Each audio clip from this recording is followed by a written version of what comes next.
그때 멈췄어야 했습니다. 거실의 괴종시계가 자정을 알리며 둔탁한 소리를 낼 때, 혹은 창밖의 장맛비가 창문을 거칠게 두드리며 경고를 보낼 때, 저는 그 소리에 귀를 기울여야 했습니다. 그녀의 젖은 머리카락에서 풍기던 은은한 비누 향기가 내 코끝을 스쳤을 때, 아니, 그녀의 가느다랗고 떨리는 손가락이 내 소매 끝을 절박하게 붙잡았을 때, 저는 차라리 비겁하게 도망쳐야 했습니다. 준우야, 자니? 칠흑 같은 어둠 속에서 들려온 그녀의 목소리는 평소 제가 알던 단정하고 우아한 음색이 아니었습니다. 마치 비에 젖은 종이처럼 축축하게 젖어 있었고, 금방이라도 바스라질 듯 위태로운 떨림이 섞여 있었죠. 저는 숨을 멈췄습니다.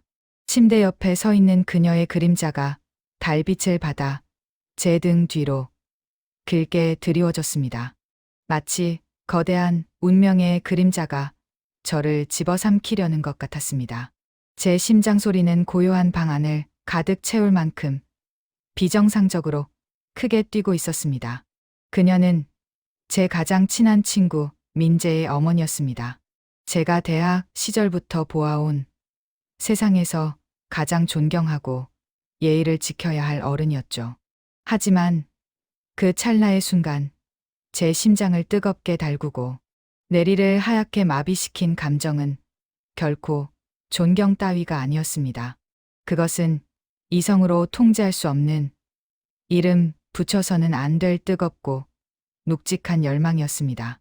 어둠 속에서 마주친 그녀의 눈동자는 깊은 심해처럼 고독해 보였습니다. 십수년의 세월을 혼자 견뎌온 여자의 외로움이 빗줄기를 타고 제 가슴 속으로 무겁게 흘러들어왔습니다.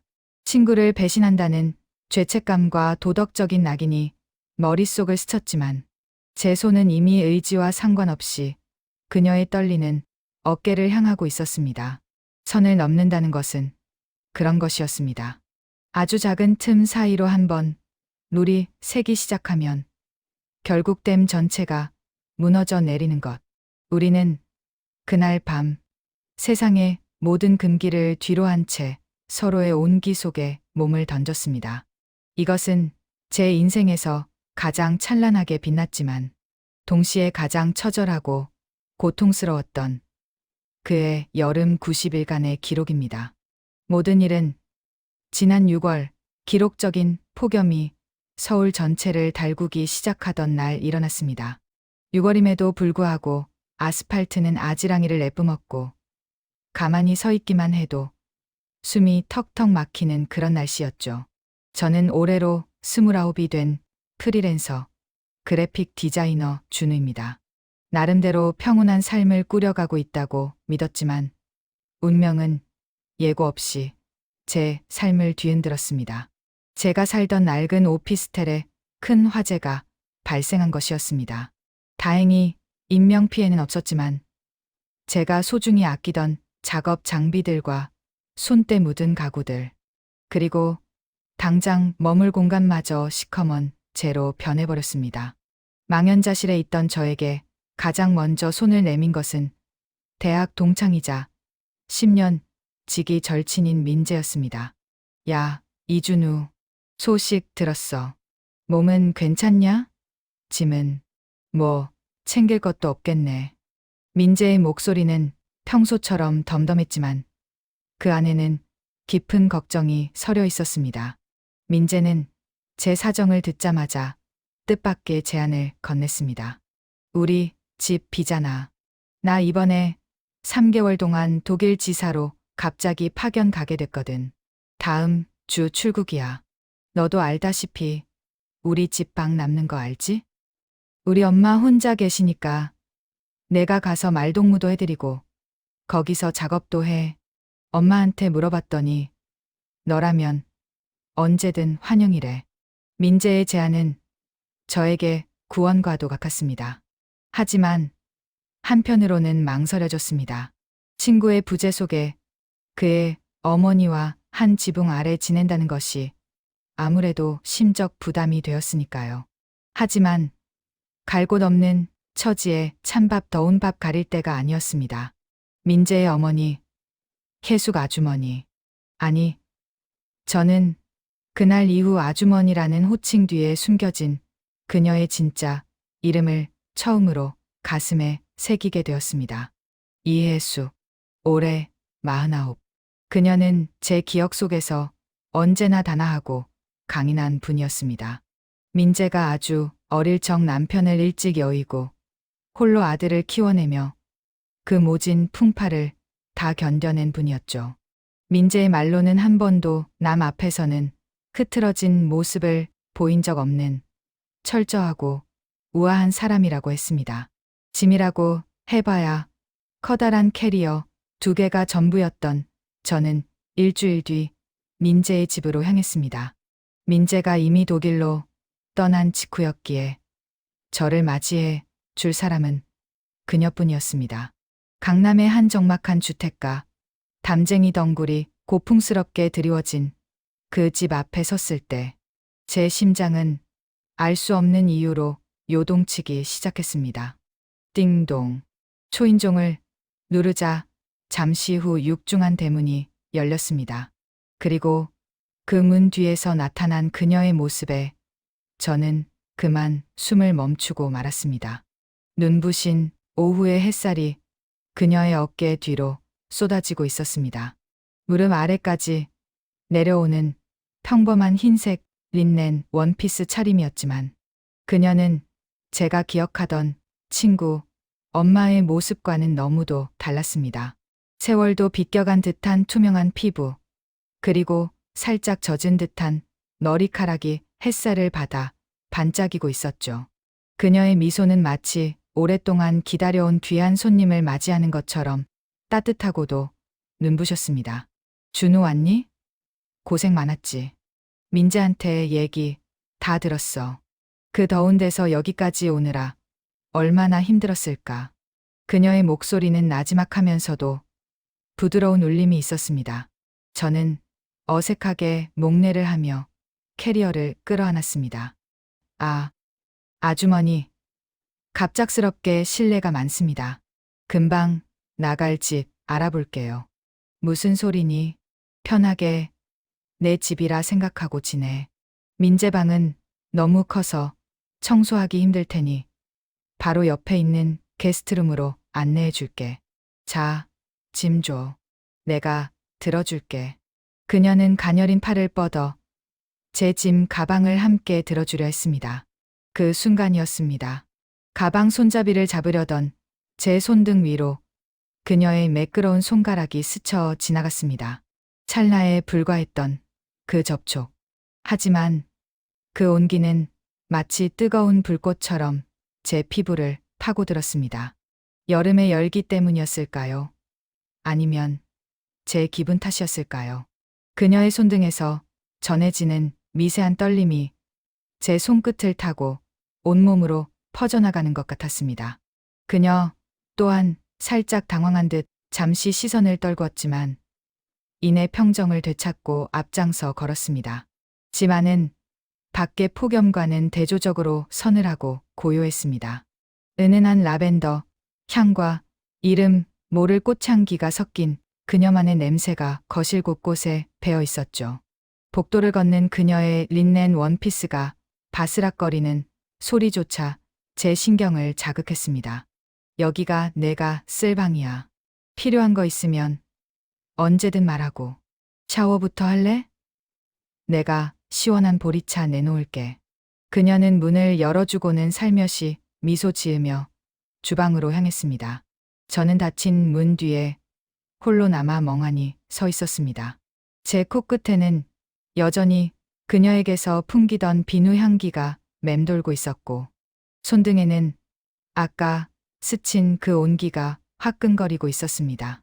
단순히 친구의 어머니라고만 생각했던 존재가 한 명의 여자로 제 의식 속을 비집고 들어온 순간이었습니다. 그때는 미처 깨닫지 못했습니다. 이 정적인 집 안에서 그녀와 단둘이 보내게 될 이 여름의 온기가 제 인생 전체를 집어삼키는 거대한 불길이 될 줄은요. 그렇게 저의 위험하고도 뜻밖의 동거는 시작되었습니다. 민재가 독일로 떠나고 난 뒤 그 넓은 아파트는 기묘한 정적에 휩싸였습니다.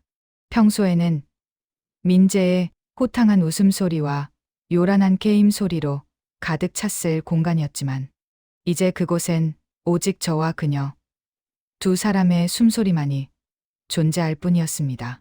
처음 일주일 동안 저는 마치 투명 인간처럼 지내려 애썼습니다.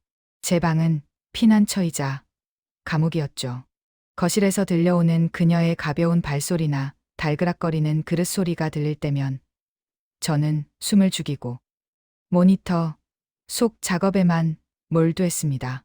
그녀 역시 저를 배려하는 듯했습니다. 제가 거실로 나오면 슬며시 자리를 비워주거나 제 방문 앞에 간식을 놓아두고 조용히 사라지곤 하셨죠. 하지만 한 지붕 아래 살면서 서로의 존재를 지우기란 불가능에 가까웠습니다. 아니, 오히려 물리적인 거리가 생길수록 감각은 더욱 날카롭게 겨려졌습니다. 닫힌 문 너머로 들려오는 그녀의 콧노래 소리, 주방에서 풍겨오는 정갈한 된장찌개 냄새, 그리고 가끔 복도에서 마주칠 때 스쳐 지나가는 은은한 비누 향기까지 그 모든 것들이 제 신경을 자극하며 일상의 틈새를 비집고 들어왔습니다. 가장 위험한 시간은 매일 아침 6시였습니다. 프리랜서 특성상 늦잠을 잘 법도했지만 저는 마치 금지된 의식을 기다리는 사람처럼 그 시간에 눈을 떴습니다. 그녀는 매일 새벽 거실 한 구석에서 요가를 했습니다. 얇은 쉬폰 커튼 사이로 스며드는 푸르스름한 새벽빛은 그녀의 실루엣을 기묘하고도 아름답게 빚어냈습니다. 저는 갈증을 느끼는 사람처럼 아주 조금 열린 문틈 사이로 그녀를 훔쳐보곤 했습니다. 천천히 숨을 들이마시며 팔을 머리 위로 뻗는 동작, 허리를 숙여 유연하게 몸을 접는 뒷모습. 40대 후반이라는 나이가 도저히 믿기지 않을 정도로 그녀의 몸은 탄력 있고 매끄러웠습니다. 목덜미를 타고 흐르는 땀방울이 새벽빛을 받아 보석처럼 반짝일 때면 제 마른 침을 삼키는 소리가 독도에 울릴까봐 겁이 날 정도였죠. 하지만 제 시선을 멈추게 한 건 그런 육체적인 아름다움만이 아니었습니다. 동작 하나하나를 끝내고 잠시 멈춰서 창밖을 응시하는 그녀의 표정. 그 짧은 찰나에 스쳐 지나가는 것은 그동안 그녀가 세상 앞에 보였던 우아함이라는 가면 뒤에 숨겨진 깊은 외로움이었습니다. 아무도 없는 깊은 바닷속, 그 심해 같은 고독이 그녀의 눈동자에 맺혀 있었습니다. 그 외로움을 발견한 순간 저는 그녀가 더 이상 친구의 어머니가 아닌 지독하게 외로운 한 여자로 보이기 시작했습니다. 준우야, 이제 일어나야지. 아침 먹자. 그녀의 단정한 목소리가 정적을 깨면 저는 소스라치게 놀라 침대로 뛰어들어갔습니다. 잠시 후 아무것도 모르는 척 부스스한 머리를 긁적이며 거실로 나갔습니다. 식탁 위에는 언제나처럼 정갈한 아침 식사가 차려져 있었습니다. 하얀 사기 그릇에 담긴 따뜻한 밥과 국, 정성스럽게 무친 나물들. 그것은 제가 오피스텔에서 홀로 먹던 인스턴트 음식과는 차원이 다른 온기였습니다. 아주머니, 매번 이렇게 안 차려주셔도 되는데 저 그냥 대충 먹어도 돼요. 제가 송구스러운 마음을 담아 건네면 그녀는 앞치마에 손을 닦으며 살며시 미소 지었습니다. 그 미소는 아까 새벽에 봤던 그 고독한 표정과는 딴판이라 제 가슴 한구석을 묘하게 간질거렸습니다. 대충 먹다니 젊은 사람이 잘 먹어야지. 그리고 아주머니가 뭐니? 민재 친구니까 나한테도 조카 같긴 하지만 가끔은 아주머니라는 말이 참 멀게 느껴지네. 그냥 누나라고 부르라고 하고 싶다 얘. 나이 차이도 그렇게 많이 안 나는데. 그녀는 농담처럼 가볍게 웃음을 터뜨렸습니다. 하지만 그 말 한마디가 제 가슴에 던진 파문은 작지 않았습니다. 누나라니. 그녀의 입술에서 흘러나온 그 단어는 금기시되었던 우리의 경계를 아슬아슬하게 흔들었습니다. 그녀는 제 밥 공기에 잘 구워진 생선살을 정성스레 발라 올려주었습니다. 가까이 다가온 그녀의 손길에서 따스한 온기와 함께 짙은 꽃향기가 훅 끼쳐왔습니다. 젓가락을 든 제 손이 미세하게 떨렸습니다. 밥알이 모래알처럼 느껴질 정도로 긴장했지만 그녀가 발라준 생선살은 말도 못하게 달콤했습니다. 민재가 이 식탁에 함께 앉아 있을 때는 단 한 번도 느껴보지 못했던 감정이었습니다. 친구의 엄마로서 보여주던 자애로움이 아닌 한 남자에게 정성을 다하는 여자의 손길 같은 느낌. 집 안 곳곳에 배어있는 그녀의 향취와 저녁마다 거실 조명 아래에서 책을 읽는 그녀의 우아한 실루엣. 저는 어느덧 민재의 집이 아닌 계숙이라는 여자의 공간 속에 완전히 매몰되어 가고 있었습니다. 이 위험한 동거가 일상이 되어 갈수록 제 마음속의 경고등은 점점 그 빛을 잃어갔습니다. 일상의 틈새마다 고여있던 그 묘한 기류는 이제 거부할 수 없는 해일이 되어 저를 덮칠 준비를 하고 있었습니다. 사건은 장마가 한창이던 어느 토요일 밤에 일어났습니다. 낮 동안 짓누르던 무더위를 씻어내기라도 하려는 듯 하늘은 구멍이라도 난 것처럼 거센 비를 쏟아붓고 있었습니다. 화광하는 천둥 소리가 주기적으로 집안의 정적을 갈기갈기 찢어놓았죠. 평소라면 둔감하게 잠을 청했을 저였지만 그날은 이상하게도 가슴 한구석이 울렁거려 도무지 잠을 이룰 수 없었습니다.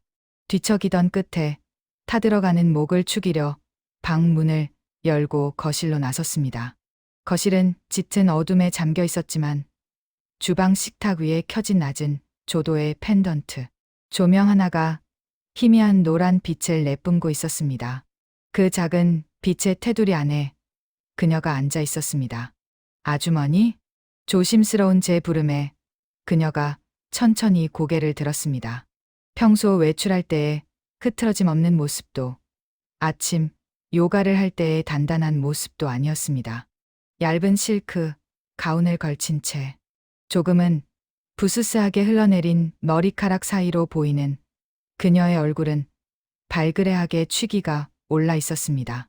식탁 위에는 이미 절반 정도 비워진 와인병과 붉은 액체가 넘실거리는 와인잔 하나가 놓여 있었죠. 준우구나. 자는데 깨웠니? 비 소리가 너무 요란해서 잠이 안 오네. 그녀의 목소리는 평소보다 한 옥타브 낮았고 기분 좋은 알코올 향이 섞여 몽환적인 분위기를 자아냈습니다. 눈동자는 평소보다 풀려 있었지만 그 깊은 곳에는 형용할 수 없는 슬픔이 고여 있었습니다. 아니에요. 저도 잠이 안 와서 물 좀 마시러 나왔어요. 아주머니, 혼자 마시기엔 양이 좀 많은 것 같은데 괜찮으세요? 글쎄, 오늘따라 와인이 달래. 준우 너도 한잔 할래? 혼자 마시는 것도 이제 지겨워서 말이야. 그녀는 익숙하게 찬장에서 잔 하나를 꺼내 제 앞에 놓았습니다. 맑은 와인 잔 부딪히는 소리가 적막한 거실을 파동처럼 울렸습니다. 저는 그녀의 맞은편에 앉았습니다. 창문을 때리는 거친 빗줄기와 대조적으로 조명 아래의 이 작은 공간은 시간이 멈춘 것처럼 정적이 흘렀습니다. 민재 아빠, 가고 나서 말이야. 비 오는 날이 제일 무섭더라. 그녀가 와인 잔 끝을 손가락으로 매만지며 나직하게 입을 열었습니다. 천둥이 치고 비가 쏟아지면 온 세상에 나 혼자만 덩그러니 남겨진 기분이 들어. 아무리 문을 걸어 잠가도 그 외로움은 뒷줄기처럼 벽을 타고 스며들거든. 10년이 넘었어. 이 거대한 침묵 속에서 혼자 숨 쉬고 있는 게 그녀의 목소리가 끝에서 가늘게 떨렸습니다. 10년이라는 긴 세월 동안 민재 앞에서도 세상 앞에서도 우아하고 강인한 어머니라는 이름으로 버텨왔던 그녀의 두기 술기운과 빗소리에 무너져 내리고 있었습니다.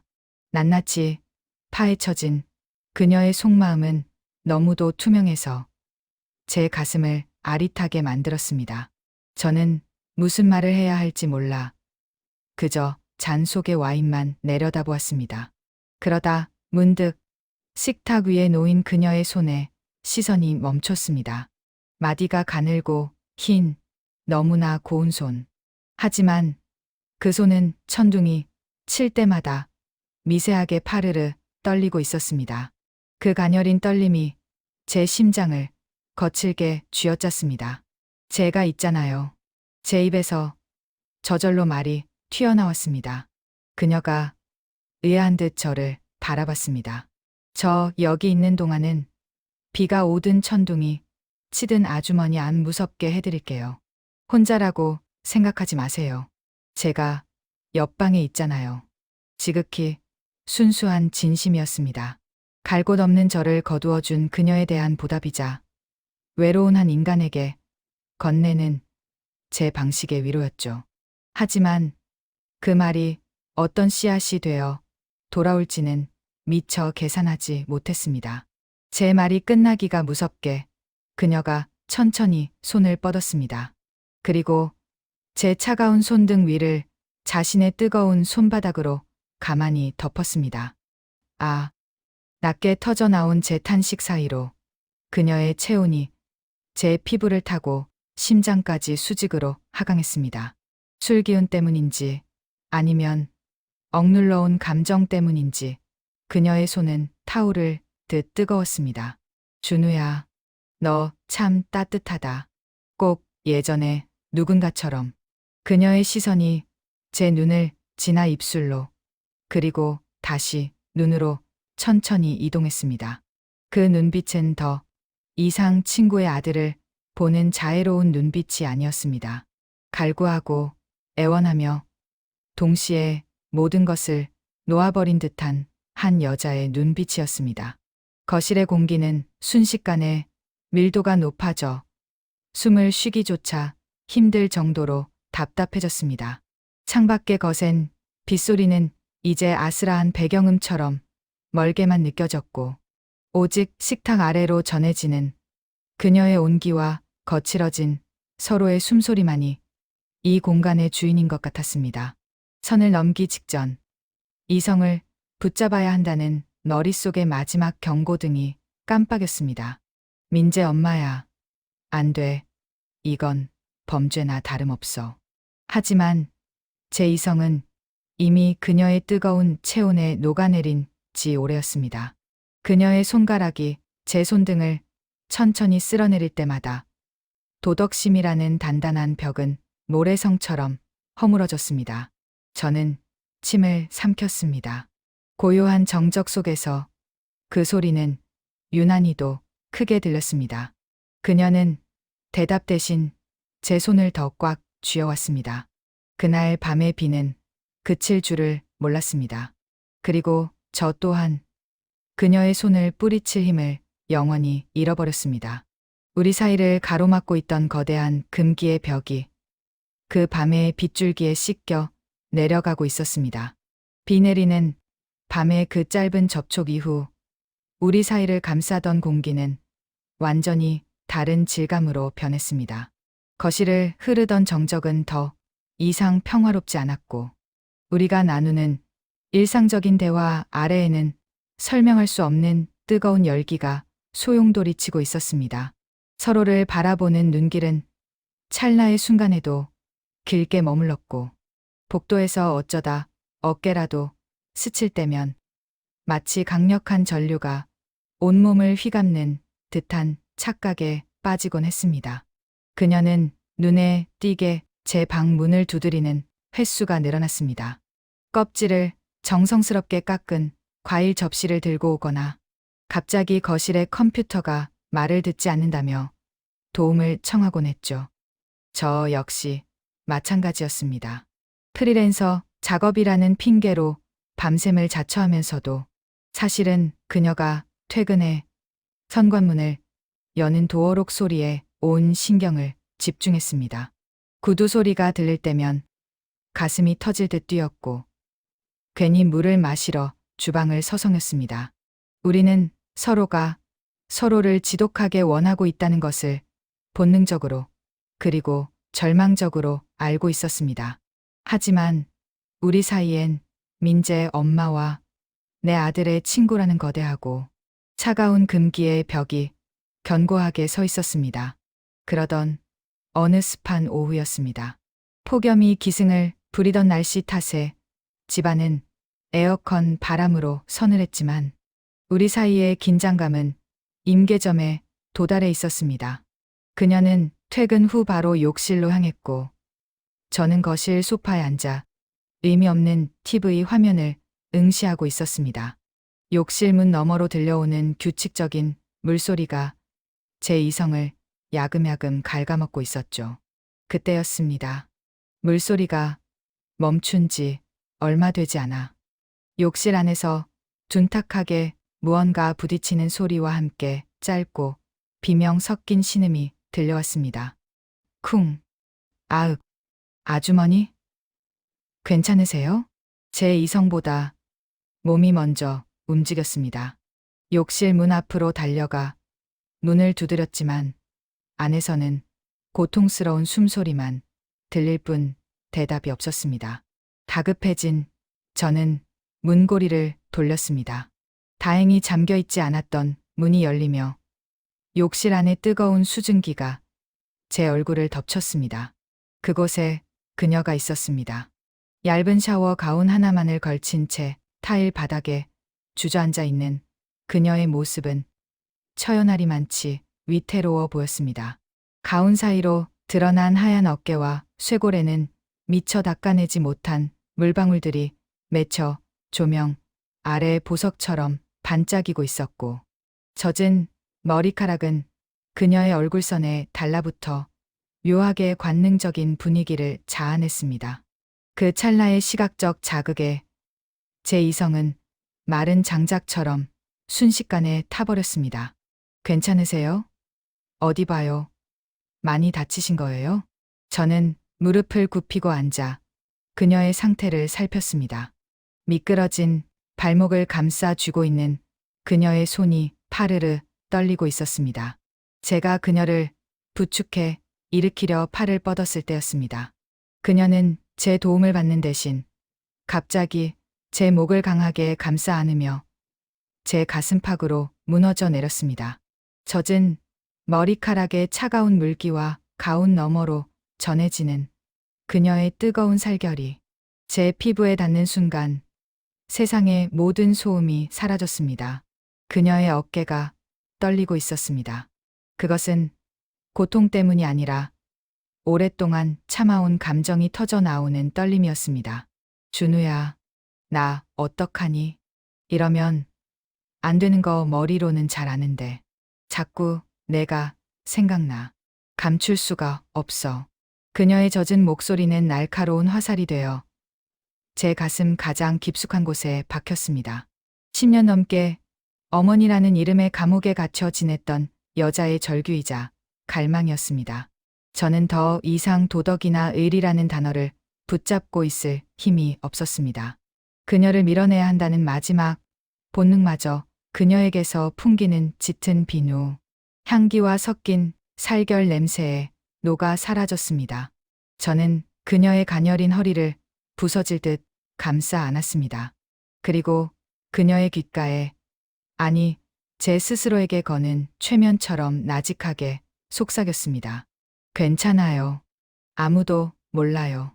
지금 이 순간만, 우리만 생각해요. 제 말이 끝나기도 전에 그녀의 입술이 제 입술을 찾아왔습니다. 그것은 서툴지만 절박한 세상의 모든 금기를 부수고 나아가는 첫걸음이었습니다. 거실에서 들려오던 시계의 초침 소리도, 창밖에서 악을 쓰며 울어대던 매미 소리도 더 이상 들리지 않았습니다. 오직 서로의 폐부 깊숙한 곳에서 터져 나오는 거친 숨소리와 미칠 듯이 요동치는 두 심박동 소리만이 이 좁고 습한 공간을 가득 채우는 실제의 전부였습니다. 우리는 그렇게 서로의 상처와 외로움을 먹어 치우듯 깊게 빠져들었습니다. 친구의 엄마라는 이름표도, 아들의 친구라는 꼬리표도 그 뜨거운 온기 속에서는 아무런 힘을 발휘하지 못했습니다. 우리는 그날 돌아갈 수 없는 강을 건넜고, 그 강물은 우리를 알 수 없는 운명의 소용돌이로 거칠게 끌고 들어갔습니다.